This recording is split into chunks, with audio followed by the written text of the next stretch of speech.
Que la gracia de nuestro Señor Jesucristo, el amor de Dios y la comunión del Espíritu Santo estén siempre con ustedes. El texto que inspira la prédica de hoy se encuentra en la carta a los Hebreos, capítulo 10, versos 32 al 39. Dice así: Pero recuerden ustedes los tiempos pasados, cuando acababan ustedes de recibir la luz y soportaron con fortaleza los sufrimientos de una gran lucha. Algunos de ustedes fueron insultados y maltratados públicamente, y otros se unieron en el sufrimiento con los que fueron tratados así.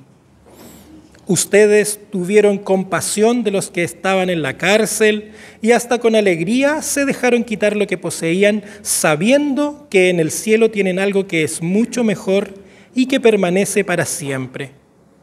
No pierdan, pues, su confianza, porque ella les traerá una gran recompensa. Ustedes necesitan tener fortaleza en el sufrimiento para hacer la voluntad de Dios y recibir así lo que Él ha prometido. Pues la Escritura dice: pronto, muy pronto, vendrá el que tiene que venir. No tardará. Mi justo por la fe vivirá, pero si se vuelve atrás, no estaré contento de él. Y nosotros no somos de los que se vuelven atrás y van a su condenación, sino de los que alcanzan la salvación porque tienen fe. Hermanos y hermanas, esta es palabra de Dios. Esta carta de los Hebreos se escribe a una comunidad de personas de fe ferviente, de mucha fe, que en un principio estuvieron expuestas a lo más duro que un creyente pudiera experimentar, como la persecución, el despojo, la enemistad con sus círculos sociales. Eso es lo que vivían los primeros cristianos. Sí, era muy tremendo cambiarse a esta religión, a este Cristo, seguirlo. Pero en medio de todo el sufrimiento, de todo el malestar, el Evangelio fue su guía y su fortaleza. La fe siempre los levantó y los sostuvo y les concedió sobrellevar todo con gozo. Pero pasado el tiempo, el gozo estaba quedando atrás. Vuelven a presentarse obstáculos en el camino, pruebas, y esta vez son percibidos como insuperables, curiosamente. Pruebas ya superadas antes, con fe ferviente, ahora son vistas como imposibles de vencer. Y cuando esto ocurre, el porvenir se ve muy oscuro, el futuro nada auspicioso. Ya no hay tanta paciencia como antes. No hay tanta paciencia, se quiere resolver todo con rapidez. Y como no se puede, brota el caos, la confusión, se entenebrecen los corazones. Es imposible ver con claridad lo que hay debajo de las aguas cuando éstas están turbias. Y así es como la desesperanza comienza a ganar terreno. Y así es como la desesperanza se apoderó de los hebreos. Pero no creamos que eran simplones o duros de cabeza, como tantas veces en los evangelios se dice de los discípulos. Tampoco creamos que se tomaban la fe a la liviana. No quisiera ser injustamente duro con ellos, porque más bien todo indica que ellos están sufriendo. ¿Hasta cuándo, Señor, queremos paz? Era su clamor. ¿Dónde está la salida? Quieren una salida rápida. No soportan ya estar ahí si han experimentado el gozo, la plenitud, el bienestar. No hay paciencia. Y tal como los antiguos israelitas añoran el pasado. En Egipto teníamos todo, estábamos felices. Moisés, ¿por qué nos sacaste de aquí? y surge una tentación. Volver al judaísmo. Eran hebreos. Quieren volver al judaísmo algunos porque creen que así cesarán las enemistades, las discrepancias, las persecuciones con la familia, con los amigos y con los círculos sociales que los habían apartado. Y también con el Estado, porque el judaísmo no era perseguido por el imperio de Roma como el cristianismo. Así podrían vivir tranquilos, gozosos y en paz. ¿Y nosotros cómo afrontamos los malos momentos? ¿Cómo andamos por los valles de sombra y de muerte? ¿Tenemos paciencia? ¿Somos capaces de mirarnos y mirar nuestra trayectoria en la fe? ¿Nuestra trayectoria de superación de esos malos momentos? ¿O somos tentados a volver atrás? ¿Cuál es tu tentación?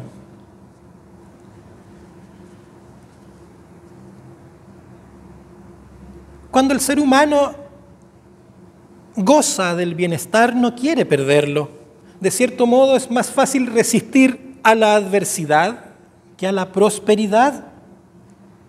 Es más fácil vencer lo difícil que resistirse ante el envanecimiento que a veces la prosperidad nos otorga, la superficialidad, todas estas cosas que incluso hoy en día gobiernan. Pero los grandes testimonios de fe están todos asociados a momentos duros, de prueba. En cambio, hasta en el Evangelio, la abundancia, la rutina, la comodidad suelen cambiar las prioridades, invertirlas. Y esto altera la fe y la relativiza en muchos casos. Claro, hay que acomodarla a mi comodidad. No puedo salir de este estado de confort, como se dice hoy en día. Pero una fe así, acomodada, relativizada, etcétera, etcétera, no levanta ni sostiene a nadie. Y peor aún es cuando resurgen las pruebas pasadas, pues habiendo experimentado el sumo bien, se vuelve más difícil enfrentarlas. Nadie quiere revivir el sufrimiento ni los momentos amargos.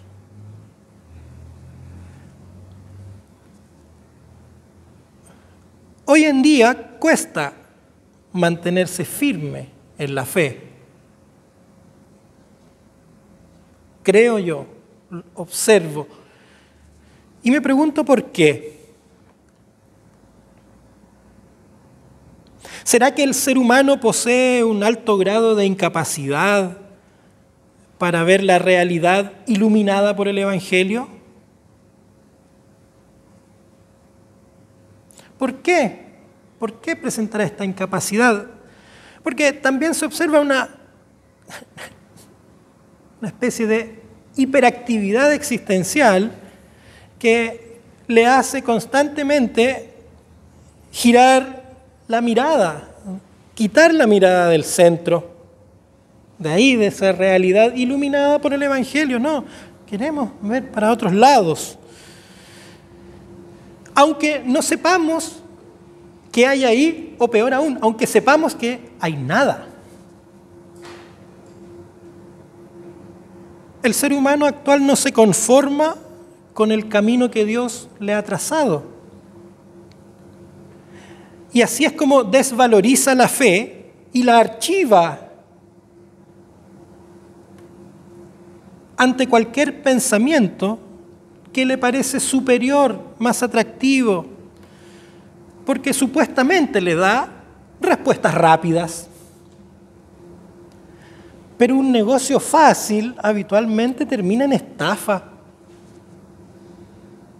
Al menos eso es lo que vemos los que nos gusta el cine o las series. Un negocio fácil termina en estafa. Y bueno, a veces por buscar lo más rápido, nos hundimos más. Y cómo no, ¿qué más se podría esperar de idearios vagos, huecos, desechables, intrascendentes? ¿Qué se podría esperar? ¿Qué de bueno podría venir de todo eso? Y no quiero ser pesimista gratuitamente, no me considero pesimista. En realidad creo que la historia humana evidencia esto. Las consecuencias de seguir idearios vagos, etcétera, etcétera. Esto es lo que le pasaba a los hebreos, y el escritor lo sabe muy bien,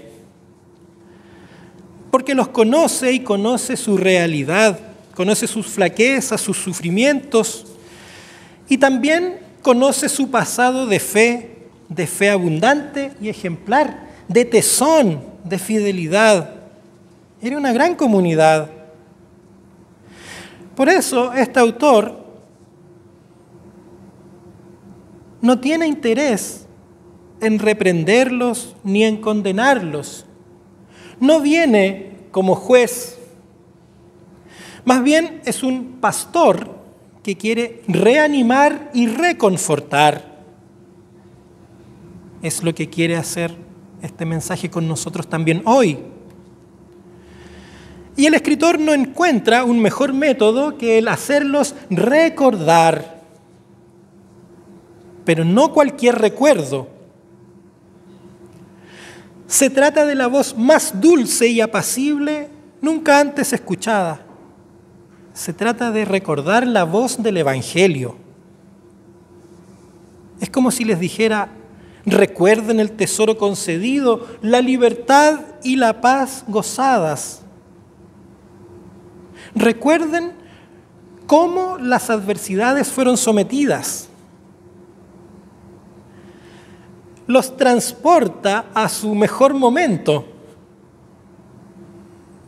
reviviendo el transitar de estados de muerte a estados de vida. Porque eso es lo que causa el recuerdo del Evangelio. Volver a experimentar constantemente la vida plena, dar frescura a lo que se está marchitando. Entonces, ante esta especie de hiperactividad existencial que nos hace mirar para cualquier lado, quitando la mirada del blanco que es Cristo, ante el olvido del bien que hace relativizar la fe, ante esto se ubica el recuerdo del Evangelio, ante esto se ubica la buena noticia que te da vida, que te sostiene, que te fortalece y que te anima. ¿Recuerdas esa palabra de vida? ¿Te anima? ¿Te reconforta? Esto es lo que el Evangelio quiere para ti, para mí, para nosotros hoy y siempre. Por eso la insistencia en mantener la confianza en las promesas divinas. Es cierto, cuesta mantenerse firmes en la fe, pero no es la fuga de la fe la que nos salva, la que nos redime, la que nos trae de vuelta a la superficie. Al contrario, prescindir de Dios nos ahoga aún más. Es la constancia en medio de los vaivenes de la vida lo que te mantendrá en el camino de salvación. Sin muerte no hay resurrección. Y es esta resurrección la que rompe cadenas, la que devuelve la vista, la que nos lleva y ayuda a caminar y permanecer por el mejor camino. Y esto tiene un solo nombre y una sola voz, una sola palabra: Cristo Jesús, nuestro Señor. Nada más. Nada más. Los hebreos conocían la salida. Conocían la salida. Pero la olvidaron o se hicieron los olvidadizos. Pero independientemente de ello, terminaron en un laberinto. Por eso, hermanos y hermanas, debemos perseverar en Cristo, nuestro escudo, nuestro gozo, nuestra paz, nuestro ánimo. Esto es lo que el pastor de los hebreos nos aconseja también a nosotros hoy. Recordar el Evangelio que nos da la libertad de todo lo que nos agobia, de todo lo que nos esclaviza y nos mata. No dejemos de luchar por Él. Tengamos ánimo. Para el cristiano no es cierto ese dicho que reza: todo tiempo pasado fue mejor. No porque el pasado no haya sido bueno, sino porque al contrario, en Cristo todo tiempo futuro será mejor. Por eso, no perdamos la confianza. No podemos escapar de los altibajos de la vida. Pero si la vida no los tuviera, viviríamos gobernados por la rutina y seríamos arrastrados por cualquier corriente. Y de pronto caeríamos por la cascada. Por eso debemos acordarnos de Dios y revivir su Evangelio en nuestras vidas, mantener la esperanza y vivir con intensidad y con esfuerzo. Hermanos y hermanas, para finalizar, se nos invita a no ser menos de lo que fuimos antes. Siempre estaremos expuestos a la caída. Podemos caer, pero con Dios nunca será más abajo de donde empezamos. Por eso seamos perseverantes. El premio mayor que Dios nos ofrece no es nunca caer ni sentirse perdido, es llegar a la meta, llegar a la meta. Los primeros cristianos vivían con gozo a pesar del sufrimiento y nada más les importaba. No porque fueran irresponsables, sino porque el foco estaba puesto en lo importante, en lo trascendente. Entonces, si la vida se trata de caminar hacia Cristo, no podemos resignarnos frente al cansancio, frente al extravío, ni menos detenernos. No debemos dejar de pelear.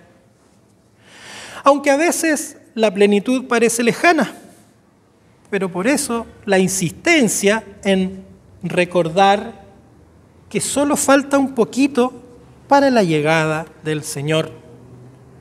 Es un poquito en comparación con la eternidad. Y esta es y ha sido siempre la esperanza de la Iglesia.